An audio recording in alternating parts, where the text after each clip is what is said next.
This year is the 10th year of Aer Lingus' partnership with the IRFU. Aer Lingus is the official airline partner of the IRFU and is proud to be supporting the men's and women's teams this year for the Guinness Six Nations. Aer Lingus brings home advantage to away matches by flying not just the team but supporters, friends and family to away games to make every stadium feel like a home stadium for the team. And I'm delighted now to say that I can be joined by current Irish rugby star Aoife Wafer. Aoife, how are you?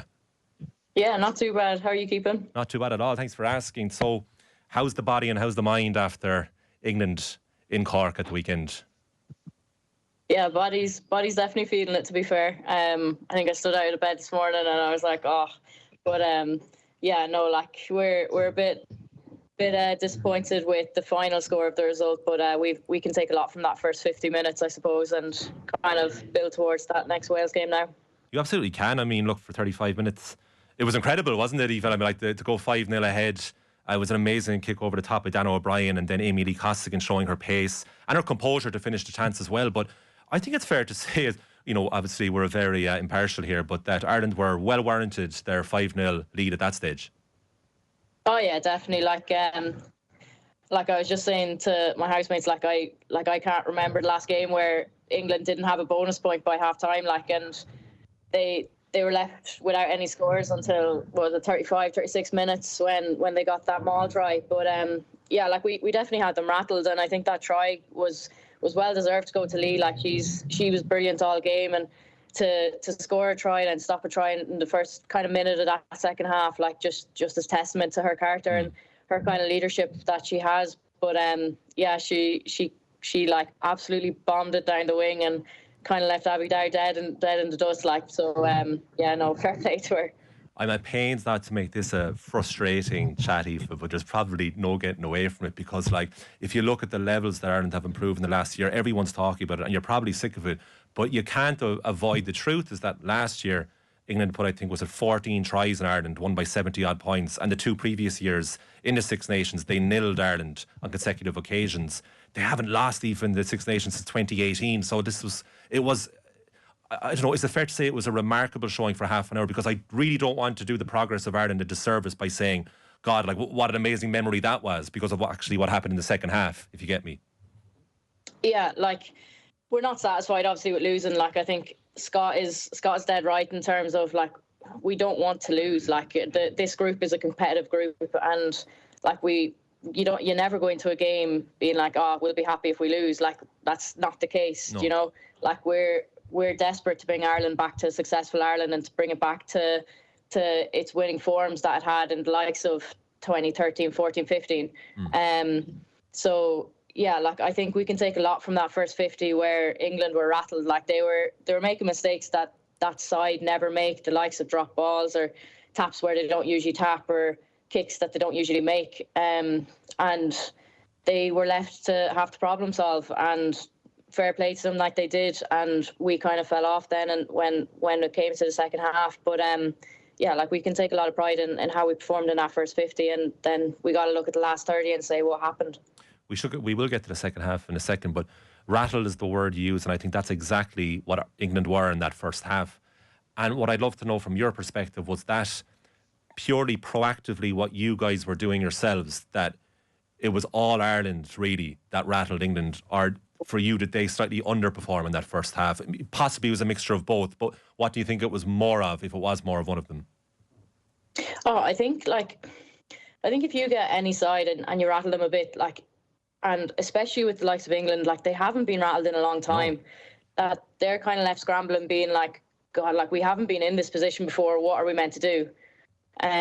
So like they start making uncharacteristic mistakes, and that's when we're kind of like, okay, like we just got to stick to our plan. And in fairness to the coaches, like they had us well prepared, and the girls all knew their detail in terms of what we wanted to do, how we wanted to do it, and we did that in the first half. Like we inflicted a bit of chaos onto England, and they didn't really know how to handle it until they problem solved after half time. So yeah, like I think it's a mix of us doing our job really well and then just kind of capitalising on mistakes that England were making, but just being really dominant as well, like whether that was attack or defence. Right up until the 35th minute when Tanning got the equalising try for England, I'd love to know, was what happened for the preceding 35 minutes exactly what the plan was before he went out on the pitch? Um, well, like we were playing how we wanted to play. Like we were doing what we practiced all week, and we had a couple of plays that we wanted to get through and like present England with something they've never seen before. And in fairness to our coaches, like they came up with something that they hadn't seen before, and obviously Scott has been in their boots and he knows them very well. So yeah, like I think it was definitely part of our plan anyway. Like I'm sure the English were looking at us being like, what are they doing? But yeah, no, like look, we can take a lot from that first 50, but we just got to improve on the last 30, and hopefully we'll be able to do that in the last 2 games. Do you know, when you're performing to such an impressive level like that, Aoife, do you allow yourself just a moment to think, like, God, the country must be watching this? And also, do you allow yourself to look at the English faces? Did you sense a bit of, not panic, I suppose, but certainly discomfort in what you were doing to them at that point? Oh, like you could definitely feel that the English weren't comfortable. Like, yeah, there were moments in the game where you were like, yeah, we have them rattled. And like, it's a feeling that you have ever since like you're a kid and you're winding up your siblings and that kind of thing, that you're like, oh, they're really uncomfortable. Like they don't like this. And like we were content. We were like, yeah, we know we have them rattled, but it's that thing of like, right, well, we got to put the foot on the throat and keep them there. And unfortunately, like in the second half, like they got a try and then they got another try, and then all of a sudden they get their confidence back up, and the thought comes into their mind of, what are we doing? Like we've been here before, we know how to win matches, so let's just finish this out. So like it's that thing of, when we're on top, we have to stay on top, and we can't let a team like England build their confidence back. Like we have to keep the foot on the throat. Well, I can tell you categorically that nationwide there was mass excitement at half-time when we allowed ourselves to take a collective breather and talk about what had just happened. So, look, England are winning at half-time. It's 7-5, but it's mightily close. What happens in the dressing room at half-time? What's said by Scott Beeman and the coaching team? Yeah, so basically at half-time, we've a group of players and then obviously the coaches that come together, so our strategy group, and they kind of go through the game plan, what's working, what's not working, what we want to change or what we want to go after. So the strategy group and the coaches come together while everyone else kind of takes a breath, reflects themselves, or with other players that aren't in the strategy group, and then we come together as a squad and we set out what we want to go after in that second half. So like we had some quite positive talk like during that half time. Obviously there was a few fix-ups, because I feel like you never really get to half-time and you've nothing to talk about. So we had a few things that we wanted to fix and that we wanted to go after, and we just, like, after that first 10 minutes, we couldn't really implement it on the game, I suppose.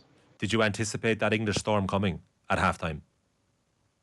Yeah, well, like I suppose when you get to half-time, like, and you're down, and you're like, they probably felt that they should have been up. Like they're England, they're the best side in the world, you know, and they probably came to Ireland thinking, right, sure, it's just the Irish. We'll weather it for a couple of minutes and then we'll go out, and sure we'll input our dominance back onto them. But we didn't allow them to do it, and I think with teams like that, you always have it in club land, and it's always there in international land as well, where like if you let a team bully you, they're just going to walk all over you. So it's that thing that we spoke about during the week of just standing up to them and saying no. That like if they want to have a big ball carry, that we're sitting there and we're making double or triple tackles in some cases, and literally pushing them back and saying no, like, you're not allowed to come into our 22, you're not allowed to cross our line. So I'd say their halftime talk was very much like, start putting that dominance out, because like the Irish will fade away, but we didn't want that, and we couldn't deal with it in the last 30, I suppose. Did you suspect that England did show up in Cork and think that the victory was theirs? Did you get any sense of complacency or arrogance from them? No, I don't think so. I think Ireland have come to a stage now where we're respected again.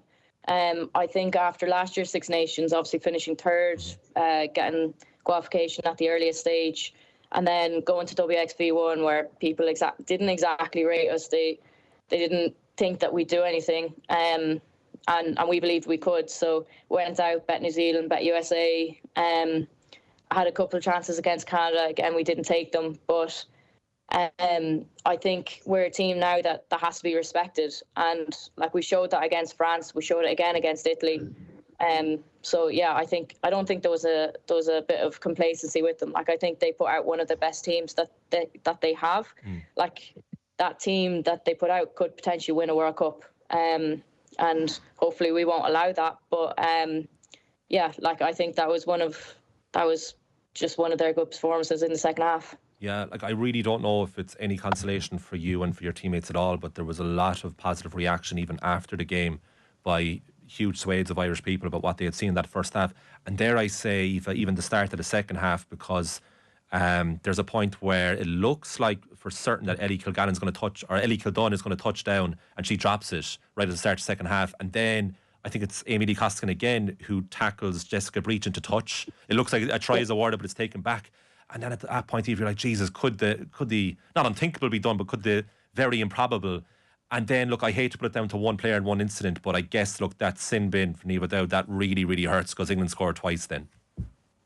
Yeah, like England came out of that dressing room and they were all guns blazing. But in fairness to Lee, like she put Jess Breach into the corner, and like it's not very often that the English wingers are stopped or the English back three are stopped. And like Ellie fumbling over the line isn't a thing that she usually does. Like she's a finisher. Like it's one of the things that she does. But she didn't on that occasion, and I think that's just a testament to the pressure we were putting on them, and like we were in their heads and they were rattled and that kind of thing. But yeah, I guess the yellow card came. They got two tries, but I think it was probably our own doing in some aspects. Like there was a bit more problem solving that we needed to do, whether that was at scrum time where England were very dominant, or whether it was just around the park where they were getting through gaps. So yeah, it's definitely something we can learn from. But yeah, we just got to go again, I suppose. Yeah, England are certainly like an awesome outfit when they get going. Like there was Meg Jones's try. I think she's right in front of you, and she sprints away from you, and it's agonising. And like, you know, the final score, you know, for people who missed it, 49-5 to England, it sounds like a drubbing, but it really was competitive. But when you're in there at that moment, Aoife, what's it like to concede try after try in that wave of English dominance? Is it? I imagine it's incredibly challenging to keep your head up and your teammates' head up at that point.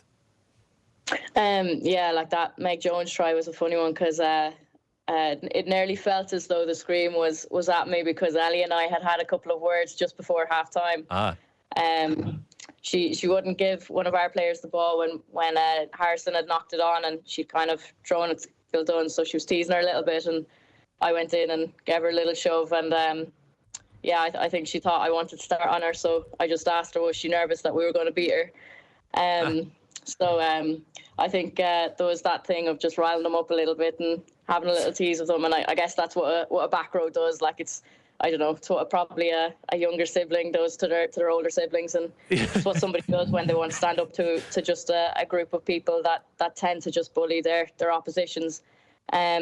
So yeah, look, I think they came out and they had a point to prove that like they didn't want to lose to Ireland, and yeah, like it's tough when you're under your own posts, but I think this group is a group that just fights for each other, whether you're, I don't know, 88-10 down in last year's scores, or whether there's a couple of tries gone in. Like we're going to keep fighting, and that's something that hasn't always been there in an Irish women's team, but it definitely is there at the minute. And yeah, there's not any moment in that game where our heads went down, because we know that like it means something to wear that green jersey, and we're going to keep fighting until the final whistle blows. Absolutely. Let's look forward before we wrap up. It's Wales next. Look, Ireland have scored 12 tries in 3 games, 5 more than Wales. They haven't won a game yet. They've lost all 3. I'd say the confidence is high heading into this Wales game. Well, look, we can take a lot of confidence from our first 3 games. Like, yes, we didn't win against France or England, but we ran France close, and it's a game that probably got away from us. And then went out to Parma, put some demons to bed out there, and had a good scoreline, and really kind of put some errors that we made in the French game right. So I think going into Wales week, it's like obviously we'll focus on ourselves, we'll strategise again going into that and see where we can really target Wales. They're a team that, if you let them, can have huge dominance in a game. Like their maul is brilliant, and if their maul doesn't work, they've a class pick and go game. So their forwards are very physical, and their backs know when to pull a trigger with the likes of Jazz Joyce and that out on the wing. So it's a game that that we have to go and try put away, but it's obviously very hard to win over in Wales. But we're very lucky that Ireland always travel very well, and I know a few good fans going out there, so we can't wait to hear the Irish roar out there. Aoife Wafer, thanks for joining us. All the best for the week ahead. No, cheers. Thank you very much for having me.